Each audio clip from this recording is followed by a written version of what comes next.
I'm Michelle Ackerley. I'm a TV presenter. I'm 39 years old and I was first diagnosed with endometriosis when I was 24. Going back to my early 20s, I remember those first feelings that something wasn't quite right. I used to get incredible stomach cramps, which I thought was just associated with the time of the month, period pains. They used to get worse and worse, so much so that I wouldn't be able to go into work. I wouldn't be able to socialise with friends. Every month became this point where I'd just be stressed, anxious, depressed, and kind of almost going into myself because of everything that was happening in my body. I remember one day actually sitting down with my mum and saying, "Mum, I really don't feel well. My stomach is killing. It's like these period pains, they're too much." And it was my mum that actually said, "You know what, I think you need to speak to someone." She actually suffered from endometriosis at the time. And on reflection, she said to me now that the things that I was discussing with her almost sounded similar to the symptoms that she'd experienced herself. I went to a specialist and spoke about everything that I was going through and was eventually diagnosed with endometriosis. When I was diagnosed, it was almost like there was two parts to it. One, relief that there was a name, a condition attached to how I was feeling, and feeling also like there's a route to treating this, to actually feeling better in myself. The other part of me was thinking, gosh, you know what, I've sat and not spoken out and had all these things going on for so long, which I could have addressed sooner.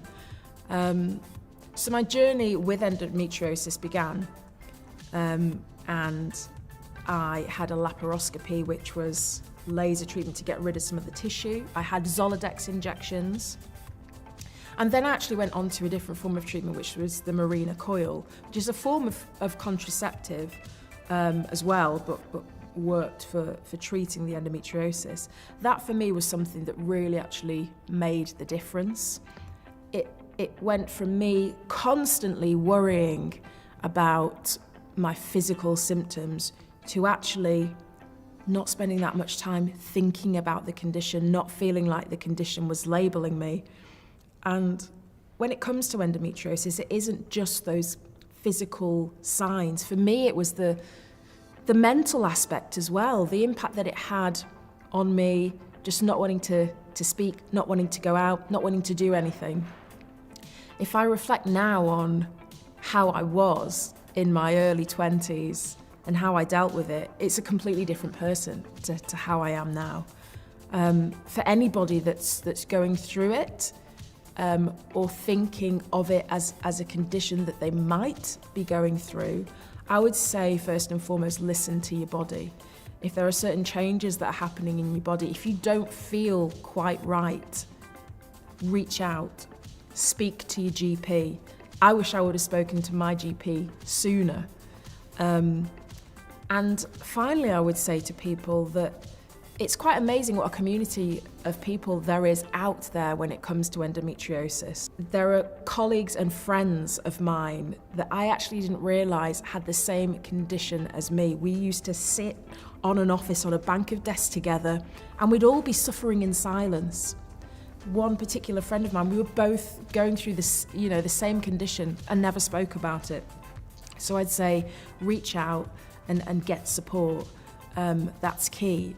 For me and my journey now, I've just decided to take the Mirena coil out and see whether, there might be a journey there of fertility for me, and it's seeing how I go. I'd like to try for a child, and it's very much being in the moment and seeing how that journey goes, seeing what that process is like.